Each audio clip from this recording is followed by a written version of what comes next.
Guys চলো আজকে আমি আমার একটু তারিফ করি। আমাকে বানানোর টাইমে 100টা আইলসা মাইনে তারপরে আমাকে বানাইছি। আমার মা বাবা ভুলে আমার নাম ইউক্তাশ্রী রেখা ফেলছে, আমার নাম হইতে লাগছিল আইলসা।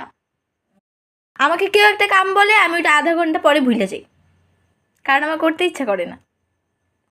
আমাকে কেউ একটা কাম দেয় তারপরে আমি ওইটা আলসামির জন্য করি না, আর তারপরে আমি আলসার দিকে ভুলক করে কনভার্ট হয়ে যাই।